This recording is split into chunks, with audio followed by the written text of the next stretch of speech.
Avez-vous déjà imaginé comment la vie était avant l'apparition des gigantesques machines agricoles qui ont aujourd'hui révolutionné notre manière de cultiver?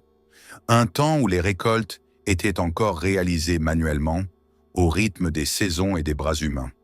Aujourd'hui, nous allons remonter dans le temps, explorer les moissonneuses-batteuses anciennes et découvrir l'impact impressionnant de ces machines pionnières qui ont transformé l'agriculture. Mais cette histoire ne s'arrête pas à des reliques du passé. Elle nous plonge dans un monde où innovation et travail acharné se sont mêlés pour créer les bases de ce que nous connaissons aujourd'hui. Avant de continuer, abonnez-vous à notre chaîne et laissez un like si vous êtes passionné par l'histoire de l'agriculture et des innovations qui ont changé nos vies.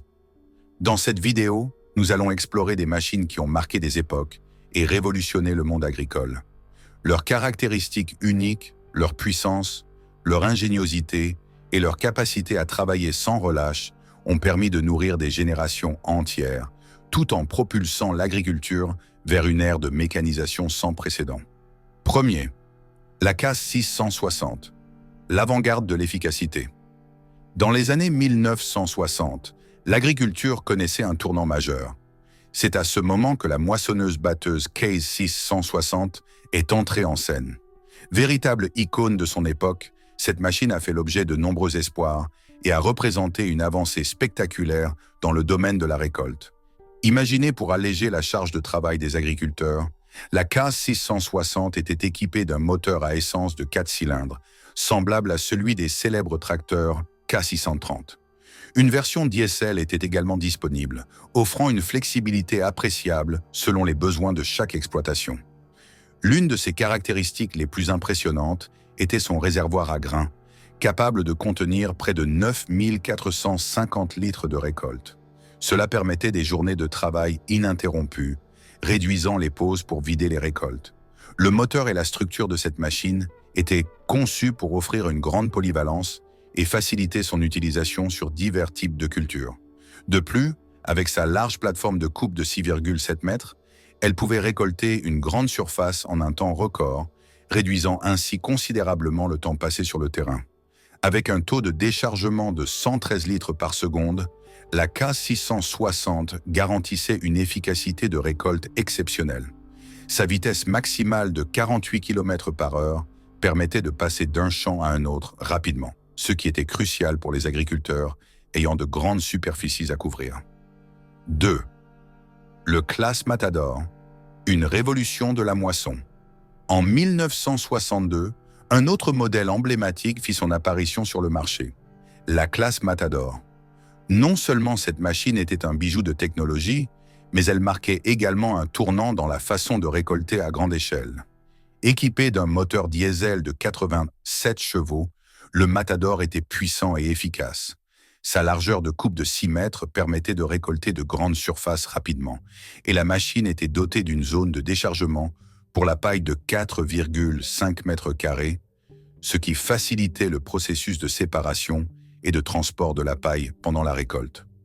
Le réservoir à grains du Matador, bien qu'il était plus petit que celui de la CAS 660, offrait une capacité respectable de 2690 litres, permettant aux agriculteurs de travailler de longues heures sans devoir s'arrêter trop fréquemment. Cette machine a grandement contribué à l'efficacité et à la productivité des exploitations agricoles. Troisième, la John Deere 630, l'innovation européenne. En 1965, la John Deere 630 fit son entrée sur la scène européenne.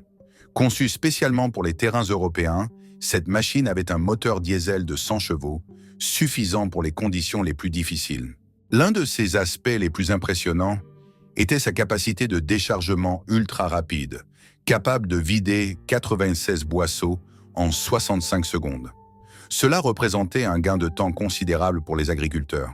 Grâce à sa polyvalence, la John Deere 630 était adaptée à différentes cultures, du blé au maïs, ce qui en faisait un outil indispensable pour les exploitations diversifiées. Sa structure robuste, son moteur puissant et sa conception durable ont fait d'elle un choix privilégié pour les fermiers européens, offrant à la fois simplicité et technologie avancée. N'oubliez pas de vous abonner et de laisser un like pour nous aider à grandir. Quatrième, les années 1970, le temps des nouvelles innovations. Les années 1970 ont marqué un changement majeur dans le monde de l'agriculture. Les moissonneuses-batteuses sont devenues de plus en plus sophistiquées, avec des moteurs plus puissants et des systèmes de récolte plus efficaces. La New Holland Clayson Mill 530, par exemple, a été une révolution en matière de design et d'efficacité. Avec son moteur à 6 cylindres, offrant une puissance de 98 chevaux, elle était capable de récolter des cultures variées avec une grande efficacité. Sa largeur de coupe de 3,65 mètres permettait de couvrir de vastes étendues de terrain rapidement, réduisant ainsi le temps de travail tout en maintenant une grande qualité de récolte. La simplicité de son système de transmission à 3 vitesses la rendait facile à utiliser, même pour les agriculteurs les moins expérimentés. De plus, son réservoir de 2400 litres permettait de longues heures de travail sans arrêt fréquent. Cinquième, Ford 642 et le partenariat Close-Ford. Dans les années 1970, une autre machine emblématique fit son apparition, la Ford 642. Ce modèle, développé en collaboration avec l'entreprise allemande Klaus, combinait puissance et polyvalence. Le moteur diesel de 6,2 litres offrait 100 chevaux, ce qui était largement suffisant pour effectuer les tâches agricoles les plus exigeantes.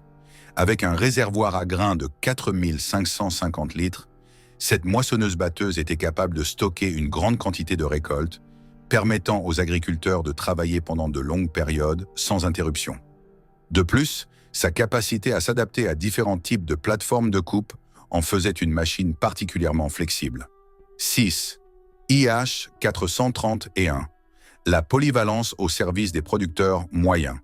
En 1972, International Harvester lance l'IH 431, une machine qui allait offrir des innovations significatives pour les producteurs de taille moyenne. Dotée d'un moteur robuste et de nombreuses options, cette moissonneuse-batteuse permettait aux agriculteurs de récolter efficacement une grande variété de cultures.